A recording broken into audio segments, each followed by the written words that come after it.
AP endowment అధికారి శాంతి వ్యవహారం కోర్టుకు చేరింది. మీడియాలో తనపై వస్తున్న వార్తల్ని ఆపేయాలంటూ హైదరాబాద్ సిటీ సివిల్ కోర్టును ఆశ్రయించింది శాంతి. తన గురించి, తన పెళ్లిళ్ల గురించి, పిల్లల గురించి మీడియాలో ప్రసారం చేయొద్దంటూ కోర్టుకు విజ్ఞప్తి చేసింది. శాంతి విజ్ఞప్తిపై కోర్టు సానుకూలంగా స్పందించింది. ఇకపై శాంతికి సంబంధించిన వ్యక్తిగత విషయాలపై మీడియాలో వార్తలు ప్రసారం చేయొద్దంటూ కోర్టు ఆదేశాలు జారీ చేసింది. శాంతి వ్యక్తిగత జీవితంపై ఇక నుంచి వార్తలు వేస్తే కోర్టు ధిక్కరణ అవుతుందంటుంది శాంతి తరపు లాయర్లు. మొత్తం మీద శాంతి కోర్టును ఆశ్రయించింది.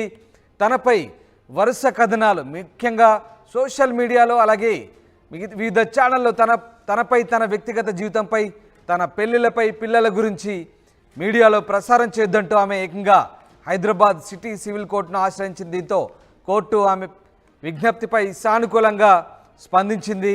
ఇకపై ఆమెకు సంబంధించిన వ్యక్తిగత విషయాలపై మీడియాలో ఎలాంటి ప్రసారాలు చేయొద్దంటూ కోర్టు ఆదేశించింది. ఒకవేళ ఆమె వ్యక్తిగత జీవితంపై వార్తలు వేస్తే కనుక అది కోర్టు ధిక్కరణ కిందకే అవుతుందంటూ శాంతి లాయర్లు చెప్తున్నారు. దీంతో శాంతి వ్యవహారంలో ఒక్కసారిగా మీడియాలో వస్తున్న కథనాలకు ఇక పోలీస్ స్టాప్ పడ్డట్లే భావించాల్సి వస్తుంది. శాంతి పెళ్లిళ్ళ గురించి, ఆమె పిల్లల గురించి ఈ మధ్యకాలంలో తరచుగా వార్తలు వైరల్ అవుతున్నాయి. మీడియాలో కథనాలు పుంఖానుపుంఖాలుగా వస్తున్న నేపథ్యంలో ఆమె కోర్టును ఆశ్రయించింది. దీంతో కోర్టు ఆమెకు సానుకూలంగా స్పందించింది. ఇక శాంతి వ్యక్తిగత జీవితంపై వార్తలు వేస్తే కోర్టు ధిక్కరణ కిందకి అవుతుందంటున్న శాంతి లాయర్లతో మా ప్రతినిధి ఫేస్ టు ఫేస్. నెట్టింట్లో ఏదైనా వైరల్ అవుతుంది అంటే అది ఒకే ఒకటి శాంతి విజయసాయి రెడ్డి కేసు అని చెప్పొచ్చు. అయితే ప్రస్తుతం ఇప్పుడు శాంతికి సంబంధించిన లాయర్స్ మనతో ఉన్నారు. మరి కోర్టు ఏమని తీర్పిచ్చింది ఏంటనే దాని గురించి ఇప్పుడు మనం వాళ్ళతో మాట్లాడి తెలుసుకుందాం. నమస్తే. నమస్తే అండి. గత కొద్ది రోజులుగా శాంతి గారి గురించి మీడియాలో జరిగే కథనాల గురించి చాలా అసభ్యకరంగా, అశ్లీలంగా ఆవిడ గురించి కానీ ఆవిడ పిల్లల గురించి కానీ చెప్పడం, చూపించడం వేరియస్ మీడియా ఛానల్స్లో, టీవీ, ప్రింట్, యూట్యూబ్ ఛానల్స్లో చూపించడం జరిగింది.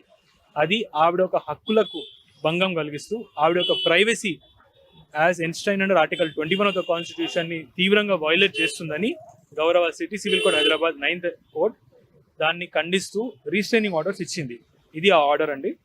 అంటే ముందు చూసుకుంటే తనే ప్రెస్ కి చెప్పడం జరిగింది, తను ఇలా మోసపోయాను అని చెప్పి తను ఒక ప్రెస్ మీట్ పెట్టడం జరిగింది.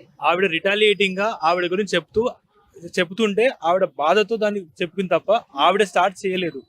ఇంకొకటి, ఆవిడ గురించి చాలా అశ్లీలంగా, చాలా నగ్నమైన ఫోటోలతో ఆమె ఫోటో పెట్టి అక్రమ సంబంధాలు చూపిస్తూ అది చాలా దారుణం, అది చట్టరీత్యా నేరం.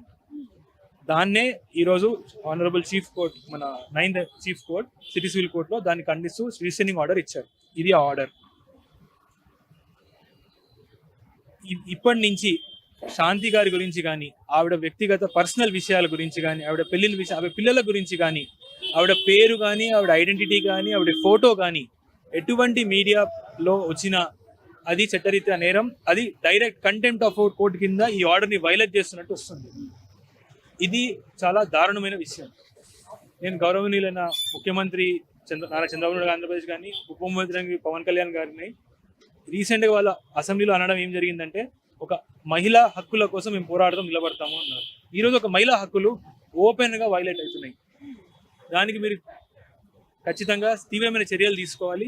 ఆవిడ మీద జరిగే కథనాలని తీవ్రంగా ఆపేయాలి అని కోరుతున్నాను. చివరి విషయం, ఆవిడ గురించి ఎటువంటి మీడియా ఇప్పుడు నడిచిన రేపు తర్వాత చేయబోయే ఏ కథనాలని ఆపేయాలి యాజ్ పర్ దిస్ ఆర్డర్స్. యూట్యూబ్లో ఎగ్జిస్టింగ్ వీడియోలు కూడా డిలీట్ చేసేయండి. వాటిని కూడా డిలీట్ చేయమని అంటున్నా. ఒకవేళ అవి ఉన్నా కూడా అది వైలేషన్ అవుతుంది. ఒకవేళ ఇప్పుడు ఎవరైనా సరే తెలియక వీడియోస్ ఇస్తే తర్వాత ఎలాంటి యాక్షన్ తీసుకోబోతారు? ఇక్కడ ఒకటి గుర్తు పెట్టుకోవాలండి. ఇక్కడ మానవత్వం అనేది ఉంటది. ఒక స్త్రీ గురించి అంత అశ్లీలంగా ఎట్లా పెడతారు? బేసిక్ కామన్ సెన్స్ ఉండదా? Ignorance of law no excuse. Ignorance of law no excuse అంటే నాకు తెలియదు, నాకు చూడలేదు, నేను తప్పు చేస్తాను, నాకు చట్టం చదువుకోక యాక్సిడెంట్ చేసినాను, ఇంకోటి ఇవన్నీ గురించి నాకు తెలియదని ఎక్స్క్యూజ్ తీసుకోవటువంటి పద్ధతి మన లా సిస్టంలో లేదు. నీకు తెలిసినా తెలియకుండా ఈ మీడియా మాధ్యమం వల్ల నీకు ఇది ఎట్లయితే తెలిసింది? మరి శాంతి గారి గురించి మీడియా కథనాలు చేసే ముందు నీకు ఎట్లా తెలిసింది? అది యూట్యూబ్ మాధ్యమే కదా. అందుకే మేము కూడా ఈ యూట్యూబ్ మాధ్యమం ద్వారా, ఈ మీడియా మాధ్యమం ద్వారా మీరు ఏదైతే చేస్తున్నటువంటి డిబేట్ ఉందో అది తప్పు. వ్యక్తిగతమైనటువంటి స్వేచ్ఛ. నిజంగా అది ఒక ప్రైవేట్ మ్యాటర్. ఒక భార్య భర్తలు, ఆయన భర్త అని కూడా అంటే ఎక్స్ భర్త అంటుంది.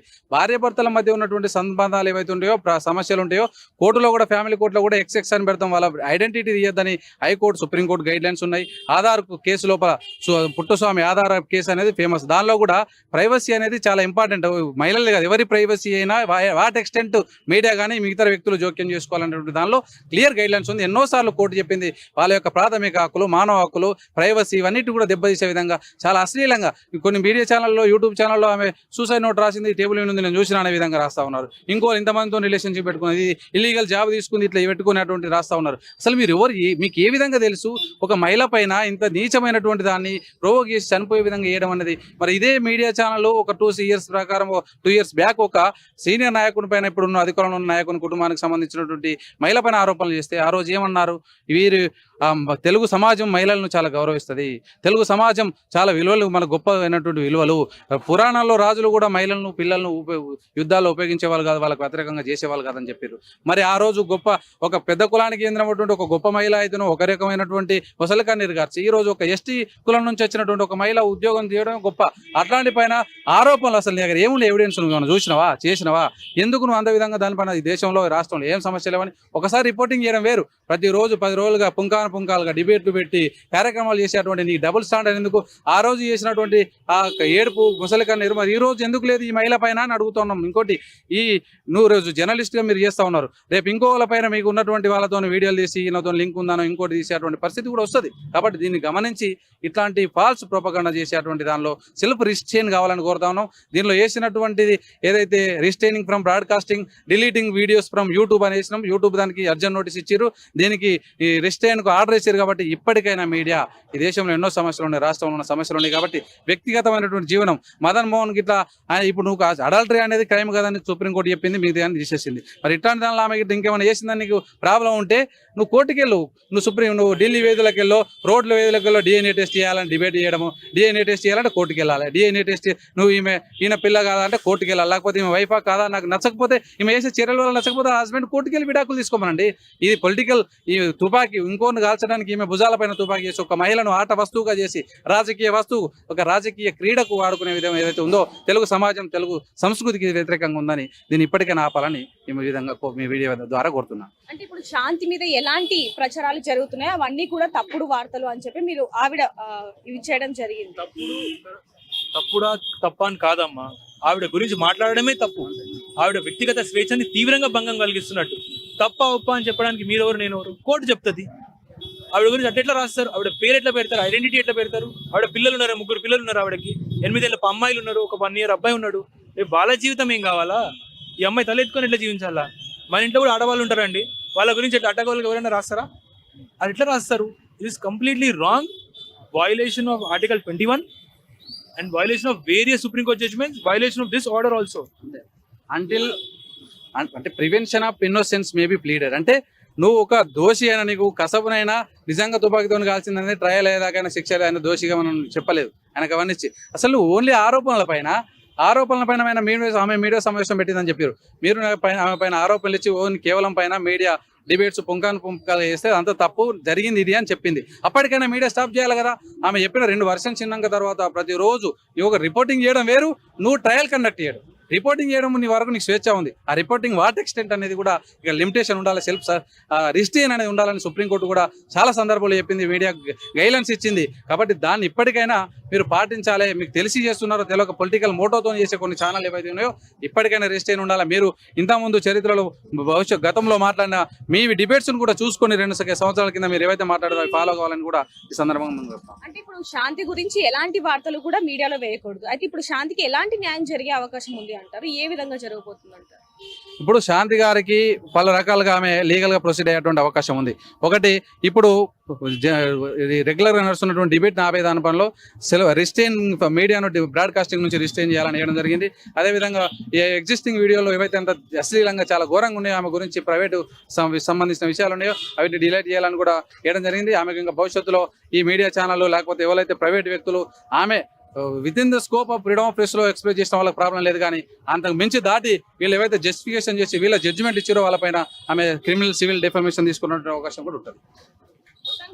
న్యాయం జరగాలని అంతే అండి, ఎవరికైనా న్యాయం చేయడం. జరిగింది అని నమ్ముతున్నాం ఈ ఆర్డర్ ద్వారా. ఆవిడ గురించి ఎక్కడ రాయొద్దు అని కోర్టు ఆర్డర్ చేయడమే ఆవిడకు న్యాయం చేయడం. ఎందుకంటే ఆవిడకు తీవ్రమైన భంగం ఎక్కడ జరిగిందో ఆవిడ గురించి చెప్పడమే ఆవిడకు జరిగే అన్యాయం. అసలు అలా చెప్పడం తప్పు, అది ఆపేయండి అని కోర్టే రీసెంటింగ్ ఆర్డర్ ఇచ్చింది. అయితే ప్రస్తుతం ఎవరైతే శాంతి ఉన్నారో ఆవిడ గురించి తప్పుడు వార్తలు రాయడం జరుగుతుందని చెప్పి తను ఎంతగానో ఇబ్బంది పడింది. అలాగే తనకు భంగం కలిగిందని కూడా తను పిటిషన్ వేయడం జరిగింది. ఇప్పటికీ ఈ రోజు నుంచి 15 రోజుల వరకు తన గురించి ఎలాంటి వార్తలు రాయకూడదు, వేయకూడదు. అలాగే ఇప్పుడు యూట్యూబ్ లో